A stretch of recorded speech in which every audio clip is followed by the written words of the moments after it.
تو حضرت مہدی عصر کی نماز پڑھا رہے ہوں گے،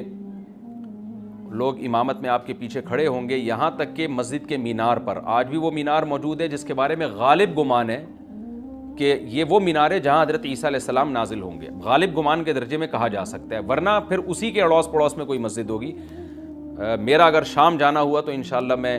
ارادہ ہے کہ میں ولاگ میں اس مسجد کا بھی تذکرہ کروں گا، اس جگہ کا بھی تذکرہ کروں گا، لیکن میں پہلے یہ بات بتا دوں کہ وہ 100% یقینی نہیں ہے، ایسا نہ ہو کہ اس مسجد کے مینار پہ چڑھ کے لوگ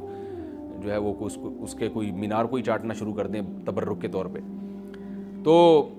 عصر کی نماز کا ٹائم ہوگا، حضرت عیسیٰ ابن مریم علیہ الصلاۃ والسلام فرشتوں کے کندھوں پہ ہاتھ رکھ کے نیچے اتریں گے نماز کے ٹائم پہ، یعنی آسمان سے مینار تک آئیں گے اور پھر مینار سے آپ کے لیے سیڑھیاں لگائی جائیں گی، سیڑھیوں کے ذریعے مینار سے نیچے اتریں گے اور لوگ ان کو پہچان لیں گے۔ حضرت مہدی ان کو امامت کے لیے آگے کریں گے کہ آپ اللہ کے ایک پیغمبر ہیں، آپ نماز پڑھائیے، حضرت عیسیٰ علیہ السلام انہی کو آگے رکھیں گے، اور اس طرح کا مفہوم ہے حدیث میں کہ اللہ نے اس کام کے لیے آپ کو ہی منتخب کیا۔ کیا مطلب یہ امامت اس امت کا حق ہے؟ تو حضرت عیسیٰ ابن مریم علیہ الصلاۃ والسلام کا جو کام ہوگا وہ جہاد ہے اور یہودیوں سے انتقام لینا، کیونکہ یہودیوں نے اپنے خیال میں حضرت عیسیٰ کو قتل کیا تھا، تو اللہ نے یہودیت ہی کے خاتمے کے لیے اور دجال کے خاتمے کے لیے عیسیٰ ابن مریم کو نازل کیا ہے۔ حضرت مہدی سے پہلے ہی دجال ظاہر ہو چکا ہوگا۔ دجال کے بارے میں حدیث میں آتا ہے کہ ہر پیغمبر نے اپنی امت کو دجال کے فتنے سے ڈرایا ہے۔ اچھا، یہ دجال ایک ایسی شخصیت ہے جس کا یہودی انتظار ہم سے زیادہ کر رہے ہیں، کیونکہ یہودی اس کو اپنے لیے نجات دہندہ سمجھتے ہیں، جبکہ حدیث میں آتا ہے کہ دجال کانا ہوگا اور اس کا خدائی کا دعویٰ ہوگا، اس کے پاس کچھ ایسی طاقتیں ہوں گی کہ مردے کو زندہ کر دے، زندہ کو مار دے، ایک طرف اس کے باغ ہوگا، ایک طرف اس کے آگ ہوگی، جو اس پر ایمان لائے گا اس کو باغ میں داخل کرے گا، اور جو اس پر ایمان نہیں لائے گا اس کو آگ میں داخل کرے گا۔ اور رسول اللہ صلی اللہ علیہ وسلم نے فرمایا اس کی جو آگ ہے حقیقت میں وہ جنت کا باغ ہوگا، اور اس کا جو باغ ہے حقیقت میں وہ جہنم کی آگ ہوگی۔ تو جو نبی کی باتوں پہ یقین کرتے ہیں وہ دجال کے فتنے سے محفوظ رہیں گے۔ اور حدیث میں سورہ کہف کی بھی تلاوت کا حکم ہے، جمعے کے دن جو کہف کی تلاوت کرتا ہے اللہ اس کو دجال کے فتنے سے محفوظ رکھتا ہے۔ اب آپ دیکھیں یہ سورہ کہف میں ہی قیامت کی علامات کا تذکرہ ہے نا، تو شاید اسی وجہ سے کیونکہ جو سورہ کہف پڑھتا رہے گا وہ یاجوج ماجوج کے واقعات بھی پڑھتا رہے گا اور اللہ کی قدرت کے واقعات بھی پڑھتا رہے گا، تو دجال کے فتنے سے اللہ اس کو اس برکت سے بچا کے رکھیں گے، فتنے سے محفوظ رکھیں گے۔ تو وہ ایسی طاقتیں دکھائے گا، بے وقوف لوگ اس پہ ایمان لے آئیں گے۔ حدیث میں آتا ہے کہ کانا کبھی بھی خدا نہیں ہو سکتا، یعنی اس کی تو ایک آنکھ ہوگی نہیں، لیکن بے وقوف لوگ اس کے یہ کچھ ظاہری کمالات دیکھیں گے، یہ نہیں دیکھیں گے کہ یہ تو شکل بھی اس کی اچھی نہیں ہے، یعنی خدا کم از کم جمال والا ہوتا ہے نا، یہ تو ہے بھی کانا،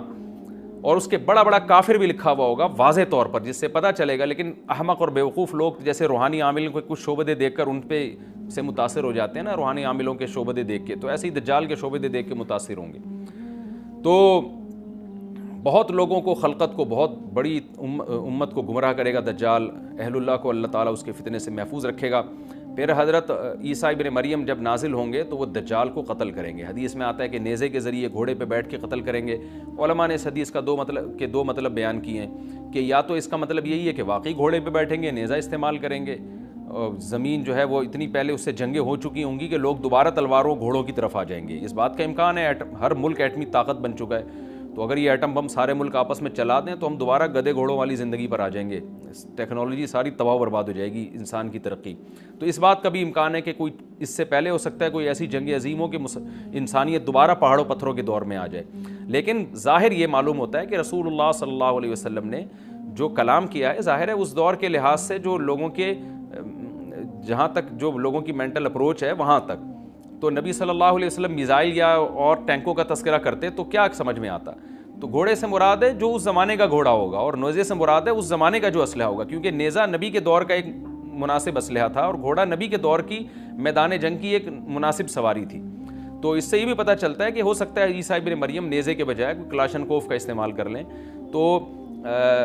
یعنی وہ نیزہ جو ہے وہ اس کلاشنکوف کی یا جو بھی اسلحہ اس وقت حضرت عیسیٰ ابن مریم استعمال کریں گے اس کی ایک تعبیر ہے، تو اس کا بھی پورا امکان ہے۔ تو ہمیں بہرحال اتنا ایمان ہمارے لیے ضروری ہے کہ دجال کو قتل کرنے والی جو ذات ہے، جو شخصیت ہے، وہ عیسیٰ ابن مریم علیہ الصلاۃ والسلام ہے۔ تو حضرت عیسیٰ کے ذریعے اللہ تعالیٰ دجال کو قتل کریں گے، اور حضرت عیسیٰ کی قیادت میں زبردست جہاد ہوگا۔ حدیث میں آتا ہے کہ عیسیٰ ابن مریم اس دنیا کو امن سے بھر دیں گے، اتنا امن ہو جائے گا اور اتنی مالی فراوانی ہوگی، اتنی مالی، کیونکہ دنیا میں مال بہت ہے، ڈسٹریبیوشن صحیح نہیں ہے، جو تقسیم ہے نا مال کی وہ ظالمانہ ہے، جس کی وجہ سے غریب غریب سے غریب تر ہے، امیر امیر سے امیر تر ہے۔ حضرت عیسیٰ ابن مریم ایسا نظام قائم کریں گے کہ جس سے مال کی صحیح تقسیم، اور لوگ اٹھیں گے زکوٰۃ کا مستحق تلاش کریں گے اور لوگوں کو زکوٰۃ کا مستحق نظر نہیں آئے گا، غریب تلاش کرنا مشکل ہو جائے گا۔ یعنی ایک آدمی، حدیث کا مفہوم ہے کہ زکوٰۃ لے کے گھومتا رہے گا اور اس کو کوئی غریب نہیں ملے گا، اتنی مالی فراوانی ہو جائے گی۔ پھر ترمذی کی روایت میں آتا ہے کہ اللہ کی طرف سے برکتیں ایسی نازل ہوں گی کہ بڑے بڑے انار پیدا ہوں گے، بڑے بڑے انگور پیدا ہوں گے، زمین اپنی برکتیں کھول دے گی، اور حضرت عیسیٰ علیہ السلام خنزیر کو بھی دنیا سے ختم کر دیں گے، خنزیر کی نسل کو ختم کر دیا جائے گا، وَيَضَعُ الْجِزْيَةَ، اور جزیہ کا نظام ختم، اما الاسلام و اما السیف، یا تو تلوار یا اسلام، اس کے علاوہ نہیں۔ تو نبی صلی اللہ علیہ وسلم کو اللہ نے جس مقصد کے لیے دنیا میں بھیجا تھا، اس مقصد کی جو تکمیل ہے وہ عیسیٰ ابن مریم کے ذریعے۔ باقی اس میں حکمتیں کیا ہیں، اس پر میرے الگ سے بیانات موجود ہیں کہ اللہ نے حضرت عیسیٰ ابن مریم کا انتخاب کیوں کیا اس کام کی تکمیل کے لیے، اسی امت میں کوئی کیوں منتخب نہیں کر لیا، یا یہ کہ پیغمبر صلی اللہ علیہ وسلم ہی کے ذریعے پوری دنیا میں اسلام کو غالب کر دیا جاتا، اس میں کیا حکمتیں ہیں، اس پر میرے الگ سے بیانات موجود ہیں۔ ابھی تو میں کوشش کرتا ہوں کہ تفسیر سے میں جو ٹو دا پوائنٹ بات ہے اس سے یہاں اس لیکچر میں نہ ہٹوں۔ تو اسی وقت حضرت عیسیٰ ابن مریم اس کو یاجوج ماجوج کو قتل کریں گے اور دنیا انصاف سے بھر جائے گی، اور اللہ تعالیٰ نے جو پیغمبروں کو دنیا میں بھیجا تھا اس کا مقصد کیفیت اور کمیت دونوں لحاظ سے حاصل ہو جائے گا۔ اس کے بعد پھر آہستہ آہستہ دنیا میں زوال شروع ہوگا، اور پھر جب پوری دنیا کے لوگ زوال کا شکار ہوتے ہوتے کفر کی طرف جائیں گے، گناہوں کی طرف، اور حدیث میں آتا ہے جب تک ایک شخص بھی اللہ کا نام لینے والا ہوگا اس دنیا پر قیامت نہیں آئے گی، یہاں تک کہ آخری شخص جب دنیا سے اٹھے گا جو اللہ کا نام لیا کرتا تھا، تو اس کے بعد اللہ تعالیٰ سور پھونکیں گے، جبریل کو حکم دیں گے سور پھونکنے کا، اور اس دنیا کو تباہ و برباد کر دیا جائے گا۔ تو آگے قرآن کہتا ہے وَنُفِخَ فِي الصُّورِ، اور پھر سور میں پھونکا جائے گا، فَجَمَعْنَاهُمْ جَمْعًا، پھر ہم ان تمام انسانوں کو جمع کر دیں گے، وَعَرَضْنَا جَهَنَّمَ يَوْمَئِذٍ لِّلْكَافِرِينَ عَرْضًا، اور قیامت کے دن ہم جہنم کو یومئذ، جس دن ایسا ہوگا یعنی جس دن سور پھونکا جائے گا، یہ دوسرا سور مراد ہے، للکافرین عرضا، کافروں کے سامنے پیش کر دیں گے، الذین کانت اعینہم فی غطاء عن ذکری، یہ وہ لوگ ہیں جن کی آنکھیں میری یاد سے پردے میں پڑی ہوئی تھیں، یعنی میری یاد کی چیزیں ان کو نظر ہی نہیں آتی تھیں، غفلت میں پڑی ہوئی تھی جن کی آنکھیں، وکانوا لا یستطیعون السمع، اور یہ سننے کی صلاحیت بھی نہیں رکھتے تھے، نہ حق بات سنتے تھے نہ حق دیکھتے تھے، بس اپنے خواہشات کی جو چیزیں ہیں وہ ان کو اچھی لگتی تھیں اور وہی ان کو سمجھ میں آتی تھیں۔ تو یہ ہمارا رکوع الحمدللہ کمپلیٹ ہو گیا۔ اس رکوع میں ہمیں بہت سارے اسباق ملتے ہیں، میں نمبر وار اس کو مختصراً بیان کر دیتا ہوں۔ پہلی بات تو یہ کہ دیکھیں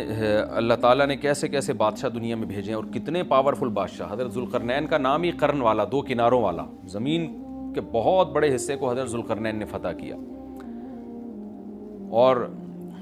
اللہ کے نیک بندے کیسے اللہ کے راستے میں لڑتے رہے ہیں۔ تو یہ جو لوگ بیٹھ جاتے ہیں نا بس عبادت کرو اور لڑائی وڑائی اسلام میں ہے ہی نہیں، یہ دنیا میں کوئی بھی عقل مند اس نظریے کا حامی نہیں ہوگا۔ تو طاقت اور قوت کی اسلام میں بہت زیادہ اہمیت ہے۔ اس سے ہمیں یہ بھی پتہ چلتا ہے کہ اپنے ملک کی، خاص طور پر اسلامی ملک کی جو فوجی قوتیں ہیں، جو فوجی طاقتیں ہیں، ان کی ہمیں قدر کرنی چاہیے، کیونکہ اگر کوئی بھی ملک عسکری لحاظ سے کمزور ہو جائے، کیونکہ اللہ تعالیٰ تو جو عسکری لحاظ سے طاقتور قومیں تھیں اللہ نے ان کا کتنا تذکرہ کیا، ہاں وہ اللہ کے باغی نہ ہوں۔ تو اسلامی ملک میں کوئی بھی اسلامی کنٹری ہے، چاہے سعودی عرب ہے، چاہے پاکستان ہے، چاہے ترکی ہے، کوئی بھی اسلامی کنٹری ہے، اس کی فوج کی قدر کرنی چاہیے، کیونکہ اسی کی وجہ سے ملک کا بارڈر محفوظ ہوتا ہے۔ اگر مسلمان عسکری لحاظ سے کمزور ہونا شروع ہو جائیں تو کافر ہمیں گاجر مولی کی طرح کاٹنا شروع کر دیں، اسلام دشمن قوتیں ہمیں کھا جائیں، ختم کر دیں ہمیں کھا کے۔ تو نیک قوتوں کو اپنی بقا کے لیے ہمیشہ سے ایک اسلحے کی اور طاقت کی ضرورت رہتی ہے، اس کی اہمیت اسلام میں بہت زیادہ ہے۔ موسیٰ علیہ السلام کے بعد کتنے بڑے بڑے جنگی کمانڈر پیدا ہوئے، ذوالقرنین کا اللہ نے کیسا تذکرہ کیا، ذوالقرنین کی عبادت کا کہیں بھی تذکرہ نہیں، حالانکہ وہ بڑے عبادت گزار بھی تھے۔ داؤد علیہ السلام کی عبادت کا تذکرہ بھی ہے، ان کی تلوار اور طاقت کا تذکرہ بھی ہے۔ تو اللہ تعالیٰ جہاں عبادت کا تذکرہ کرتے ہیں تو طاقت اور قوت کا بھی تذکرہ کرتے ہیں، اس سے عسکری لحاظ سے اپنے آپ کو مضبوط کرنے کی اہمیت کا ہمیں پتہ چلتا ہے کہ اسلام میں اس کی بڑی اہمیت ہے۔ کسی بھی اسلامی ملک کی فوج کا مورال کسی بھی لحاظ سے ڈاؤن نہیں ہونا چاہیے، اور عسکری لحاظ سے وہ کسی بھی لحاظ سے کمزور نہیں ہونی چاہیے، اور اس کو چاہیے کہ اعدوا لهم ما استطعتم من قوہ پر عمل کرے، کہ قرآن کہہ رہا ہے روز بروز اپنی طاقت اور قوت میں اضافہ کرنے کی کوشش کرو۔ اس سے مسلم قوم کو کبھی بھی غافل نہیں ہونا چاہیے، اور کوئی بھی ایسا کام جس سے مسلمان قوتیں اور طاقتیں کمزور ہونا شروع ہو جائیں، اس کام سے ہمیں بچنا چاہیے۔ دوسری بات ہمیں یہ پتہ چلی کہ اللہ تعالیٰ نے اہل اسلام کے ذمے پوری دنیا کی ذمہ داری لگائی ہے، کسی ایک ملک کی نہیں۔ جتنے بھی پیغمبر آئے ہیں جب وہ دنیا فتح کرنا شروع کی ہے تو کہیں رکے نہیں ہیں وہ کہ بھئی یہاں تک، اس سے آگے نہیں جانا۔ ان کی صلاحیت ہی ختم ہو گئی ہو، وسائل ہی ختم ہو گئے ہوں تو الگ بات ہے۔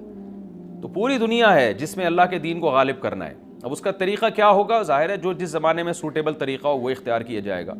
تو حضرت ذوالقرنین پہلے انتہائی مشرق کی طرف گئے ہیں، جہاں سورج نکلتا ہے تو وہاں سے جہاں سے آبادی شروع ہو رہی ہے، اور ان کا خیال تھا کہ اب آگے آبادی نہیں ہے تو پھر جا کے اسٹاپ کیا ہے۔ مغرب میں بھی ایسے ہی، شمال میں بھی ایسے ہی۔ تو ہمیں جب دیکھتے ہیں کہ جب صحابہ کرام نے دنیا فتح کرنا شروع کی ہے تو ہمیں مسلمان کمانڈروں میں بھی ایسے واقعات ملتے ہیں کہ وہ علاقے فتح کرتے کرتے سمندر کے کنارے پہنچے اور انہوں نے سمندر کو دیکھ کے کہا کہ تیرے آگے بھی آبادی ہوتی نا تو ہم اللہ کا کلمہ وہاں بھی بلند کرتے۔ تو یہ دور تھا مسلمانوں کا، اور یہ عیسیٰ ابن مریم دوبارہ پھر وہی کریں گے، پوری دنیا کو فتح کریں گے۔ تو حضرت ذوالقرنین کے اس واقعے سے پتہ چلتا ہے کہ پوری دنیا کی ذمہ داری اللہ نے ہمیشہ سے اہل اللہ پہ لگائی ہے، اور وہ پوری دنیا میں اللہ کے دین کو غالب کرنے کی کوشش میں ہمیشہ سے لگے رہے ہیں۔ تیسری بات ہمیں پتہ چلتی ہے کہ اسباب اور وسائل کی اہمیت۔ حضرت ذوالقرنین نے جب اتنا پہاڑوں کے بیچ میں اتنا یعنی لوہے کی پلیٹیں لگا کے تانبا پگھلا کے آہنی دیوار بنائی ہے تو خوش ہوئے ہیں، ھذا رحمت من ربی، یہ میرے رب کی رحمت ہے۔ تبھی تو اللہ کا شکر ادا کیا نا، خوشی پہ شکر ادا کیا جاتا ہے۔ تو اس سے یہ بھی پتہ چلتا ہے کہ سائنس اور ٹیکنالوجی، دیکھیں یہ کام ٹیکنالوجی کے بغیر ممکن نہیں تھا۔ تبھی تو اس قوم نے کہا نا ذوالقرنین سے کہ ہم پیسے آپ کو دیں گے، لیکن ہمارے پاس وہ وسائل نہیں ہیں، وہ ٹیکنالوجی نہیں ہے ہمارے پاس۔ اور بظاہر ایسا لگتا ہے کہ ان کے پاس لوہا بھی تھا، تانبا بھی تھا، کیونکہ حضرت ذوالقرنین اب یہ تو نہیں ہے نا کہ زمین کے مشرق کی طرف دوبارہ لوہا جمع کرنے گئے ہوں، تو وہیں سے جو کچھ ہوگا نکالا ہوگا۔ تو وسائل اس قوم کے پاس تھے، ٹیکنالوجی نہیں تھی کہ اس لوہے کو اور اس تانبے کو پگھلا کے دونوں پہاڑوں کے بیچ میں پلیٹیں کیسے بنانی ہیں اور ان کو کیسے ان کے بیچ میں تانبا کر کے کاہنی دیوار بنائی ہے، یہ ٹیکنالوجی ان کے پاس نہیں تھی۔ تو اس سے ہمیں ٹیکنالوجی کی ویلیو کا بھی پتہ چلتا ہے۔ آج مسلمان اس میں بھی بہت پیچھے چلے جا رہے ہیں اور اس کو مذہب سمجھنا شروع کر دیا ہے، یہ بات بھی غلط ہے۔ حضرت ذوالقرنین نے اتنی طاقت اور قوت کا استعمال کیا اور اتنے زبردست طریقے سے اس وقت جو بھی اس سوٹیبل ٹیکنالوجی تھی اس کا استعمال کر کے دو پہاڑوں کے بیچ کے راستے کو بند کر دیا، اور اس پہ خوشی منائی حضرت ذوالقرنین نے۔ یہ نہیں کہا کہ بھئی اس سے کچھ بھی نہیں ہوتا، اصل میں تو بس انسان کو چاہیے کہ وہ اللہ اللہ کیا کرے بیٹھ کے، اور یہ کیا اللہ سے بس مدد مانگو، اللہ ہی۔ یاجوج ماجوج کے بارے میں ان کو کہہ دیتے ذوالقرنین کہ تم سب رات کو تہجد میں اٹھ کے دعائیں مانگو، اللہ یاجوج ماجوج سے تمہیں بچا لے گا۔ نہ نہ نہ، حضرت ذوالقرنین نے کہا دعائیں بھی مانگو، یقیناً حکم دیا ہوگا دعائیں مانگنے کا، لیکن ہم پورے اسباب اور وسائل استعمال کریں گے، لوہے کی پلیٹیں بنائیں گے، تانبے کو پگھلائیں گے، اوپر چڑھائیں گے اور اس طرح سے پوری مضبوط دیوار بنائیں گے۔ آج مسلمان ہاتھ پہ ہاتھ رکھ کے بیٹھ گیا ہے اور وظیفوں میں اور جو ہے بس وہ چند صبح و شام کے وظیفے پڑھ کے وہ سمجھتا ہے کہ ساری دنیا کے سارے مسائل کا حل اس سے ہو جائے گا۔ ایسا نہیں ہے، آپ کو بہت زیادہ ترقی کرنی ہے، بہت زیادہ اسباب و وسائل میں آپ کو غیر مسلموں سے آگے نکلنا ہے، جیسے کہ قرون اولیٰ کا مسلمان نکلا تھا، تبھی اللہ نے اس کے لیے دنیا میں فتوحات کے دروازے کھولے تھے۔ تو اللہ ہمارے لیے فتوحات کے دروازے جبھی کھولے گا جب ہم عبادت کے ساتھ ساتھ سائنس اور ٹیکنالوجی کے میدان میں بھی آگے بڑھنے کی کوشش کریں۔ اور